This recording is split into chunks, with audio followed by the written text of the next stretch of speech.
rendah gula, nyaman diminum.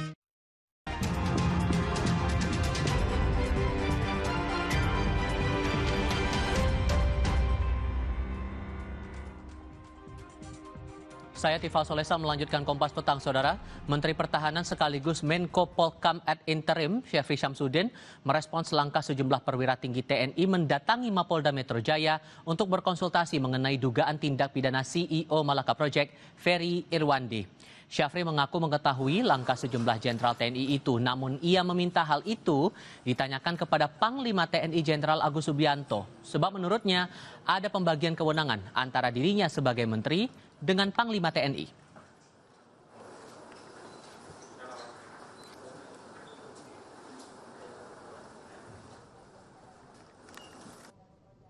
Ya, itu operasional. Silahkan ke Panglima TNI yang menangani operasional. Kalau yang berkaitan dengan kebijakan nasional boleh tanya sama saya. Saya nonton di televisi, tapi saya serahkan kewenangan itu kepada Panglima TNI. Kita mempunyai strata pendelegasian wewenang.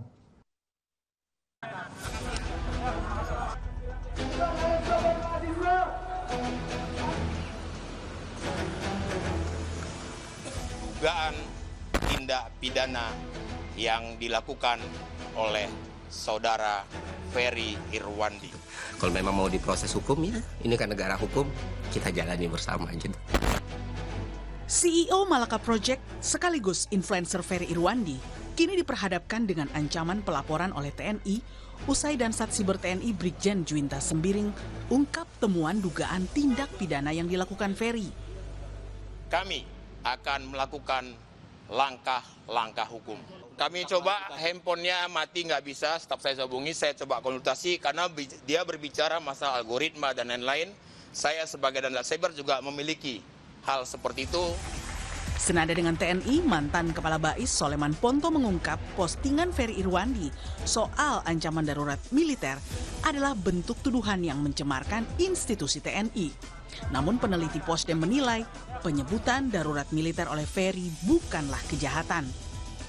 Yang jadi masalah itu di sini dia sebut darurat militer hari ini kita bisa cegah. Pertanyaannya di mana darurat militer itu? Ya kalau tidak ada nggak darurat militer? Ya kalau tidak terjadi darurat militer, berarti ya tidak ada permasalahan dengan pernyataan Ferry. Apa masalahnya? Nggak, masalahnya dia menuduh bahwa ada darurat militer.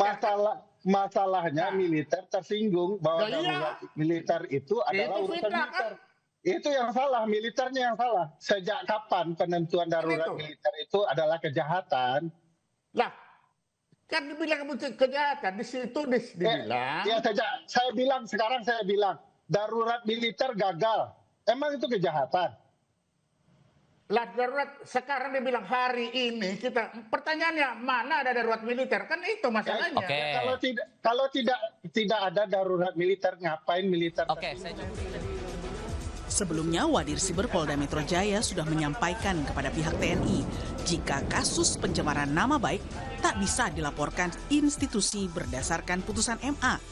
Laporan harus dibuat atas nama pribadi. Kan menurut putusan MK kan institusi kan nggak bisa melaporkan, harus pribadi kalau pencemaran nama baik. Ferry Irwandi yang belakangan sangat aktif bersama sejumlah aktivis dan influencer mendorong tuntutan rakyat 17+8 mengaku sangat siap bila laporan TNI berlanjut ke proses hukum. Dan kalau misalnya tindakan ini dianggap bikin saya takut, khawatir, cemas, tidak Pak. Saya akan jalani, saya nggak akan play victim, rengek-rengek, tidak. Gitu. Kalau memang mau diproses hukum, ya ini kan negara hukum, kita jalani bersama aja. Tim Liputan Kompas TV.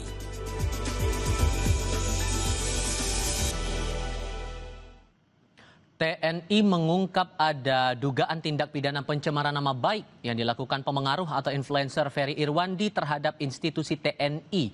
Namun menurut polisi, putusan Mahkamah Konstitusi tidak memperbolehkan institusi melaporkan seseorang atas dugaan fitnah.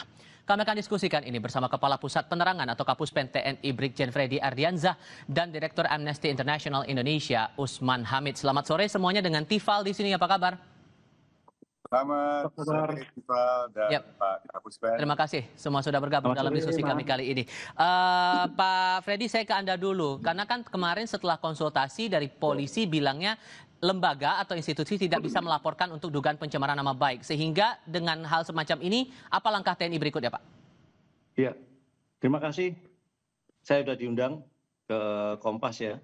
Jadi sebelumnya kami sampaikan bahwa pada hari itu juga di tanggal 8 itu kami juga sekaligus melayangkan pengaduan atau somasi kepada Dewan Pers terkait dengan penayangan artikel dari Tempo.co, juga menggunakan hak jawab kepada Tempo.co juga untuk terkait dengan artikel di 2 hari, tanggal kalau nggak salah tanggal 6 dan tanggal 7, serta konten di bocor halus. Ya. Oke. Setelah itu di siang hari itu juga kami langsung ke Polda Metro dengan tujuan untuk konsultasi secara hukum kepada terkait dengan tindakan dari saudara FI yang kami rasa sudah memberikan fitnah, kemudian ujaran kebencian, provokasi, disinformasi, serta adanya potensi penghasutan yang kami kira perlu adanya untuk tindak lanjut ya, langkah-langkah hukum. Seperti itu, Mas. Oke. Dan dari temuan teman-teman Satuan Siber TNI ini apa? Apakah betul itu kaitannya dengan yang disebutkan darurat militer seperti yang disebutkan juga oleh Pak Soleman Ponto kepada kami kemarin?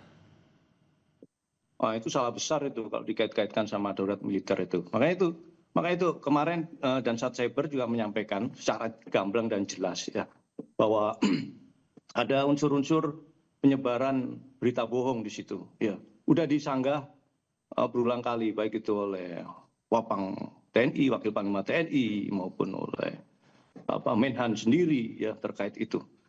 Ya, jadi TNI akan selalu berada dalam koridor konstruksi hukum yang jelas.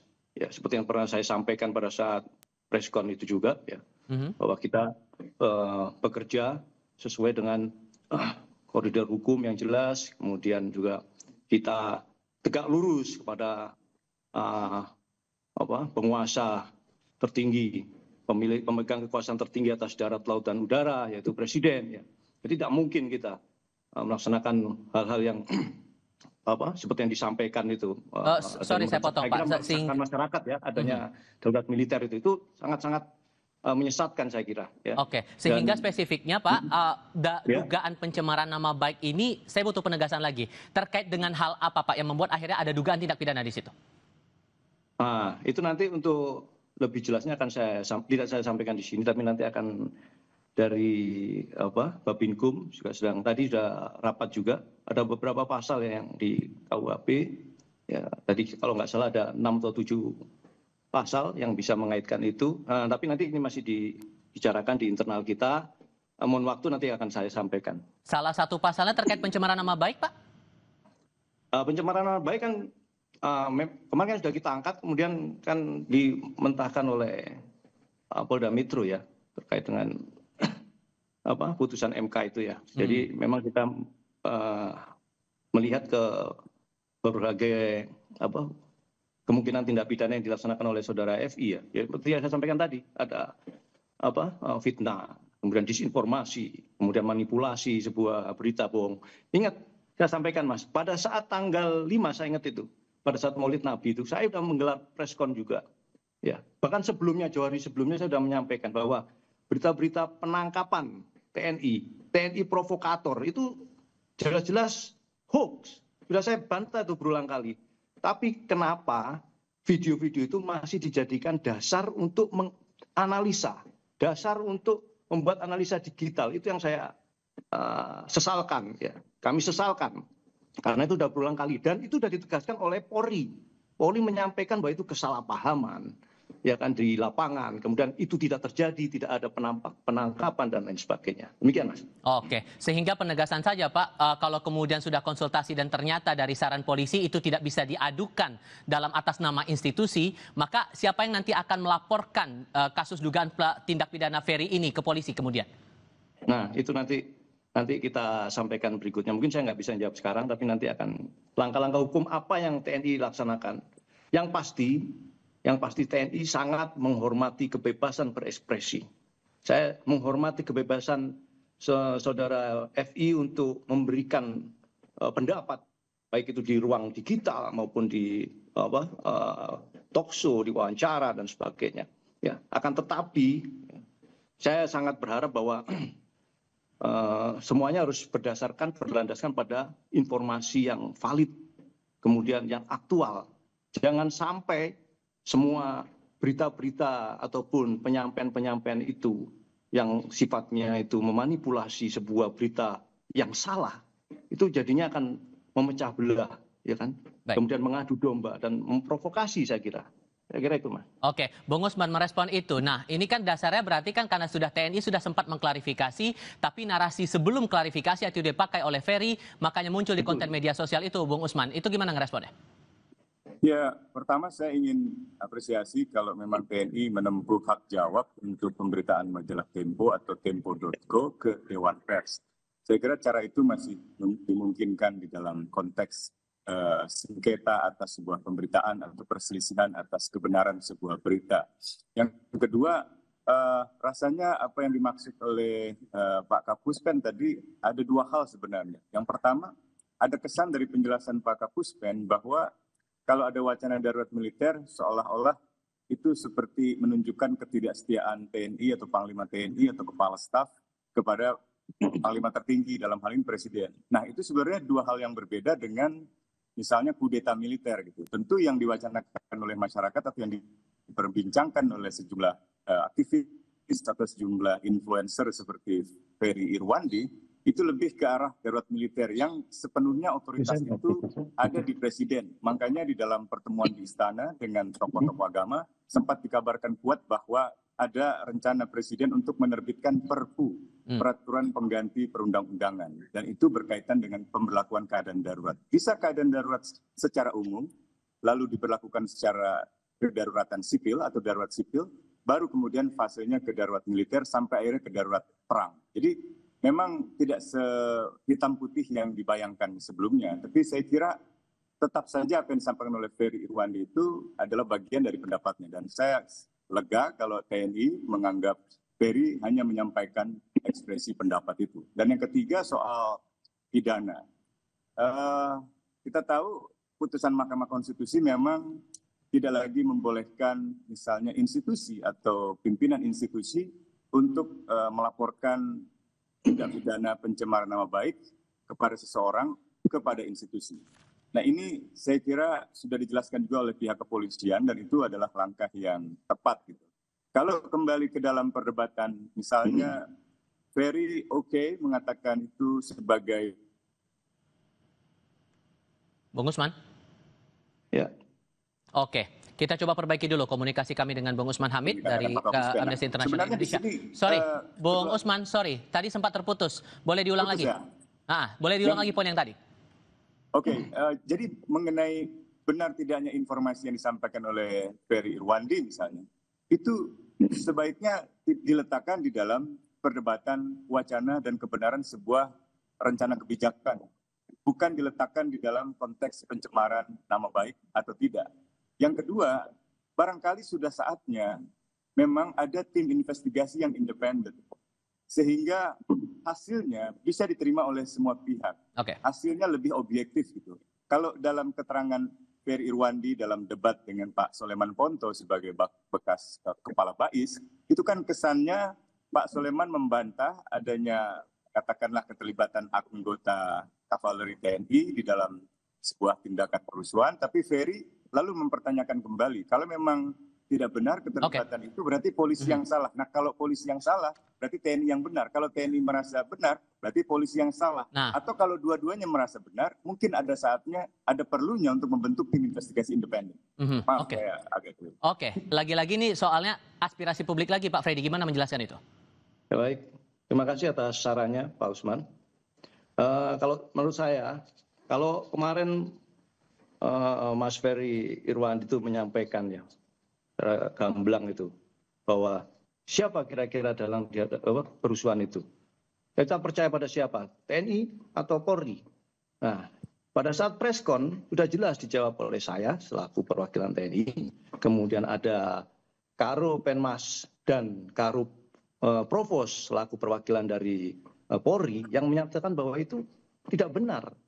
Nah, terus, ya, jadi yang perlu saya sampaikan di sini itu tidak perlu tim investigasi kalau untuk menjawab itu. Tinggal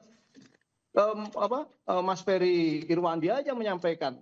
Kalau menurut saya lelaki itu yang dipegang omongannya. Manakala dia mengetahui itu salah, ya katakan itu salah. Manakala dia meyakini itu benar, yakin itu benar.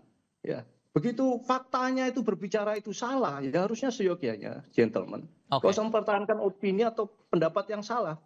Ya, jangan membenarkan dan merasa benar. Jangan membuat pembenaran. Ya. Dan sejauh ini, sorry Pak, saya potong. Mas. Sejauh ini kalau dari komunikasi yang dilakukan antara TNI dengan Ferry, apakah masih terkendala atau gimana sejauh ini? Nah, kalau yang seperti yang penyampaian dan saat cyber kemarin, ya, memang beliau termasuk stafnya sudah berupaya untuk kontak, tapi tidak ditanggapi ataupun tidak mendapat respon, ya. Jadi kami kurang monitor. Yang perlu saya sampaikan di sini yang saya teruskan ya Mas ya, bahwa lelaki itu dipegang omongannya. Termasuk saya, Mas. Di sini saya selalu menyampaikan bahwa apabila saya salah dalam pernyataan, ya, kemudian saya wajib mengakui salah. Saya wajib mengakui permohonan maaf, ya. Dan saya siap mundur dari jabatan saya. Itu saya, prinsip pribadi saya. Dan itu saya sampaikan di sini pada saat perintah Panglima begitu mendengar, Panglima TNI mendengar ada anggota yang diisukan ataupun dibuat berita, diviralkan terlibat itu. Panglima langsung menyampaikan, ya, apabila ada prajurit yang terlibat, tidak dengan tegas. Ya, kemudian disampaikan juga bahwa beliau jabatan dan pangkat ini harus dipertanggungjawabkan, bukan hanya dunia tapi akhirat. Itu yang harus kita pegang. Itu harus kita pegang, Mas. Sehingga muncul pertanyaan juga di publik begini, Pak. Oke, kalau kemudian polisi punya satuan siber yang langsung menangani dari aspek hukumnya. Untuk satuan siber yang kemarin konsultasi dengan Polda Metro Jaya, apakah juga langsung menjurus pada aktivitas media sosial atau aktivitas percakapan di media sosial juga di ranah sipil? Tapi jawabnya nanti, kita jeda sebentar. Kami segera kembali.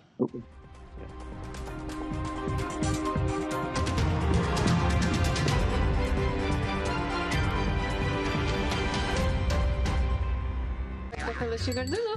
Wah, rendah gula. Nyaman diminum.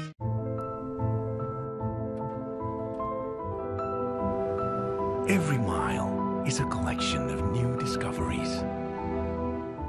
Suzuki France, marvelous at every mile.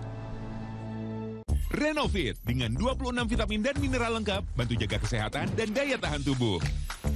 Dengan 26 vitamin dan mineral lengkap, bantu jaga kesehatan dan daya tahan tubuh.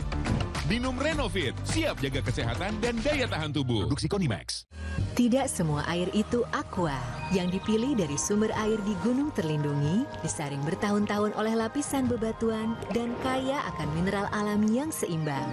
Sehingga aqua terasa dingin tanpa didinginkan. 14 tahun bukanlah waktu yang singkat sebagai pilar keempat demokrasi. Mencerahkan akal nurani menjadi misi bagi kami dalam merajut harmoni. Jadilah bagian dari Indonesia Harmoni di 14 tahun Kompas TV.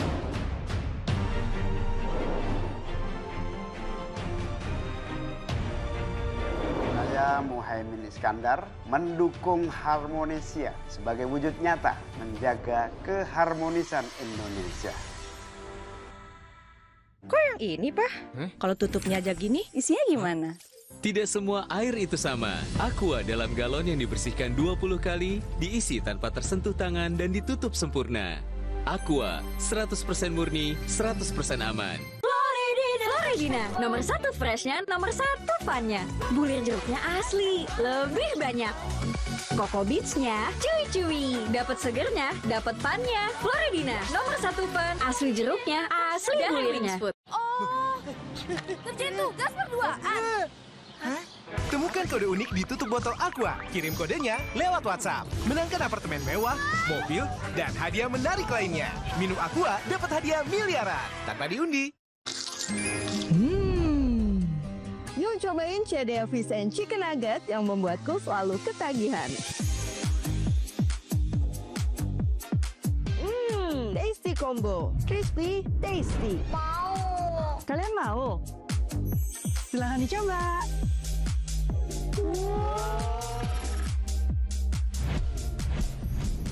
CDA Fish and Chicken Nugget, lezatnya ayam, lembutnya ikan dalam satu gigitan. Kita memasuki adu penalti. Di saat penting, kita perlu yang terbaik. Aqua, 100% murni, alirkan kebaikan alami, dukung 100% performa. Aqua, 100% murni, pilihan timnas Indonesia. Umpan lambung apa umpan terobosan yang terbaik? Ridho! Seger-seger, luwak white coffee.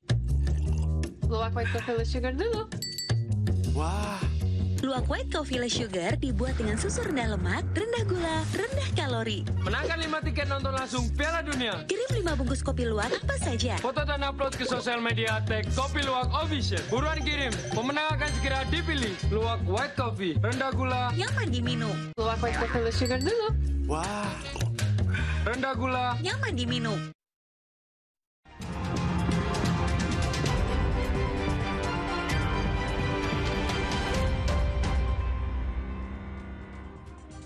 Muncul pertanyaan di publik begini, Bung Usman.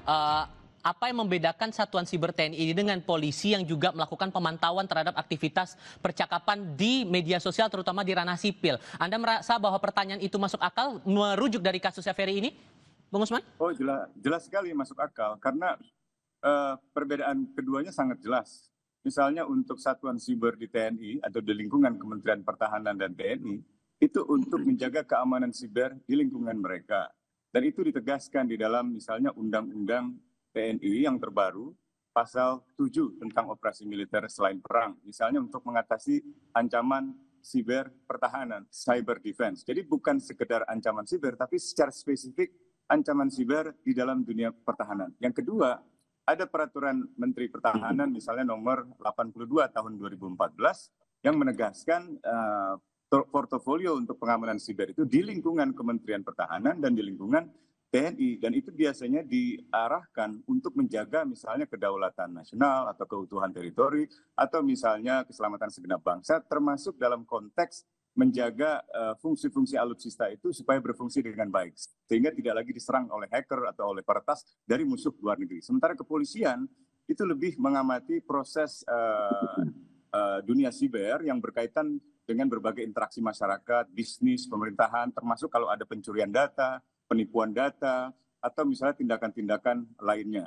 Tetapi untuk kebebasan berpendapat itu dua-duanya sebenarnya nggak boleh lah. Kecuali ada ujaran kebencian, itu pun ranahnya di penegakan hukum pidana, di ranah kepolisian, bukan di ranah TNI. Gitu. Jadi muncul pertanyaan di publik, kenapa dan cyber TNI tiba-tiba membidik misalnya Ferry Irwandi gitu. Apakah selama ini Satuan Siber TNI memonitor percakapan publik, percakapan para influencer, aktivis dalam konteks urusan dalam negeri? Kalau itu benar, nah itu yang dipandang rasanya bukan itu tugas pokok fungsi dan atau fungsi konstitusional dari TNI. Pak Freddy, apa yang bisa dijelaskan soal ini? Ya, jadi benar apa yang disampaikan oleh Pak Usman ya terkait dengan tugas cyber tadi. Tapi yang harus perlu diingat pada saat kejadian tersebut bahwa TNI juga melaksanakan sesuai dengan Undang-Undang nomor 3 tahun 2025 itu, yaitu melaksanakan perbantuan kepada Polri. Ya, jadi jangan sampai kemampuan cyber TNI yang bersama-sama dengan Polri dan elemen bangsa yang lainnya yang memiliki kekuatan cyber untuk menjaga kedaulatan dan ruang cyber itu untuk sesuai dengan tugas pokoknya TNI juga, ya kan? Itu membuat dikonotasikan ataupun dinarasikan seperti tadi disampaikan ya bahwa TNI yang harus cyber TNI yang harusnya ke pertahanan kok malah itu menghambat kebebasan dalam berpendapat. Saya kira tidak seperti itu. Puspen sendiri, Puspen itu punya monitoring center juga. Ya, jadi dia melihat seluruh media, ya, media sosial. Apakah itu salah? Tidak juga, ya, karena tugas penerangan juga harus memberikan informasi yang benar, ya kan. Apabila ada kekeliruan dalam sebuah informasi juga harus membenarkan atau menyampaikan yang benar. Jadi jangan sampai apa yang kita kerjakan, yang khususnya itu, kalau misalnya tadi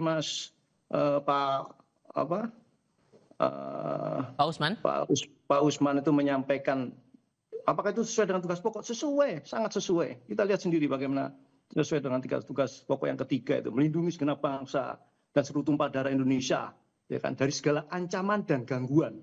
Ya, itu fungsi cyber di ruang digital, cyber TNI saya kira seperti itu, ya kan.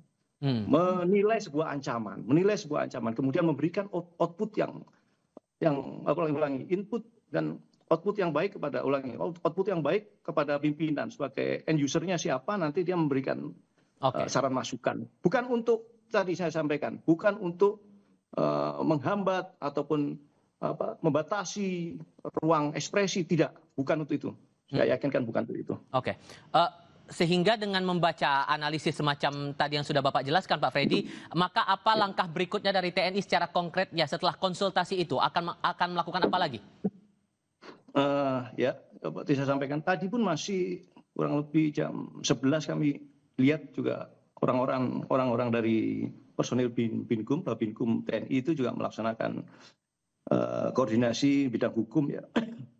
Bagaimana langkah-langkah hukum yang nantinya akan dilaksanakan, yang ditegaskan dan dilakukan oleh TNI. Namun yang pasti ya Mas, di momen kali ini juga saya sampaikan pesan dari Panglima, ya, bahwa kita jangan sampai mudah terprovokasi. Kemudian jangan sekali kita harus menempatkan ini, Mas. Kalau saya bilang menempatkan kepentingan bangsa dan negara di atas kepentingan pribadi atau kelompok, itu harus dipegang teguh. Jadi saya sampaikan tadi, jangan sampai nanti narasi-narasi yang negatif, framing negatif, bahkan sesat itu malah mengadu domba kita, mengadu domba rakyat dengan TNI dengan Polri, ya kan. Sehingga itu harganya mahal. Kita lihat sendiri di berbagai belahan dunia itu bagaimana konflik terjadi dan sebagainya. Saya kira itu. Boleh saya nyampaikan ajakan ya, Mas, ya? Oke, boleh, silakan Bapak. Sebelum saya kasih ke sebagai warga negara kita mengedepankan kepentingan bangsa dan negara, kemudian jangan sampai mudah terprovokasi, ya kan? Kemudian upaya-upaya untuk memecah belah, bahkan melemahkan TNI, ya. Melemahkan TNI karena tahu, pihak-pihak itu tahu TNI itu selalu bersatu bersama rakyat. Selalu mengedepankan semangat persatuan, sehingga saya harapkan itu jangan sampai ada upaya-upaya untuk mengadu domba dan memutuskan. Sehingga Bung Usman, kalau menurut analisis Anda, batasan apa yang dianggap bahwa ini jatuhnya sudah pencemaran nama baik di tengah ada semangat kita untuk ya kebebasan berekspresi seperti yang sudah ditegaskan Bung Freddy, ya TNI tidak ada upaya untuk menutup kebebasan orang untuk berpendapat? Ya, batasannya sederhana. Kalau merujuk pada Mahkamah Konstitusi, sekali lagi, institusi tidak bisa menjadi dasar untuk melaporkan tindak pidana pencemaran nama baik kepada kepolisian. Jadi kalau ada yang tersinggung pribadi-pribadi, tidak bisa lalu menggunakan institusi sebagai dasar untuk melaporkan Ferry Irwandi kepada kepolisian. Seandainya TNI atau Puspen TNI misalnya memiliki fakta, memiliki data, memiliki informasi yang saya kira menurut TNI itu benar, silakan disampaikan kepada masyarakat, dikomunikasikan, sehingga masyarakat juga bisa menimbang-nimbang yang benar itu adalah Ferry Irwandi atau keterangan yang disampaikan oleh misalnya lingkungan TNI. Sebaliknya juga begitu, bagaimana dengan pihak kepolisian. Nah, saya pribadi sudah melihat situasinya membutuhkan semacam investigasi yang independen, sehingga kedua belah pihak bisa memperoleh penyelidikan yang objektif. Mungkin publik akan melihat, oh keterlibatan anggota TNI dibantah oleh TNI. Rasanya tidak objektif gitu, karena institusi biasanya ada esprit de corps, ada pembelaan terhadap anggota. Demikian pula polisi, kalau polisi diduga melakukan pelanggaran hukum atau melanggaran HAM, lalu polisi... Oke. Sudah kami tangkap poinnya di situ. Tampaknya kita mengalami gangguan koneksi lagi nih dengan Bung Usman. Bertanya secara kritis. Jangan-jangan saya kira harus di... Oke, Bung Usman. Saya kasih ke Pak Freddy. Maka Pak Freddy, jaminan bahwa itu semua terbuka. Apa yang mau disampaikan dari pihak TNI? Dari awal yang saya nyampaikan dari awal bahwa itu pemberitaan salah, pemberitaan hoax, berita bohong itu terbuka. TNI selalu terbuka terkait itu. Ya kan, kemudian selalu memegang teguh asas-asas independensi serta akuntabilitas itu wajib kita. Apalagi di zaman era digital saat ini. Tidak bisa kita itu TNI udah bergaya-gaya akan berbohong, kemudian menutup-nutupi, tidak akan mungkin bisa. Ya, saya kira itu. Dan saya sampaikan tidak ada kriminalisasi, ya, tidak ada kita menghambat kebebasan berpendapat maupun kebebasan sipil, kebebasan berekspresi, tidak ada. Kita tetap menghargai ruang demokrasi. Baik. Saya kira itu. Pak Freddy, Bung Usman, terima kasih banyak sudah berdiskusi bersama kami kali ini. Saya selalu semuanya. Selamat sore. Terima kasih banyak. Pak Usman, makasih. Setelah sempat dilaporkan hilang kontak, helikopter PKIWS milik PT Intan Angkasa berpenumpang 4 orang ditemukan terjatuh dekat distrik Jila, Kabupaten Mimika. Lengkapnya sebentar lagi.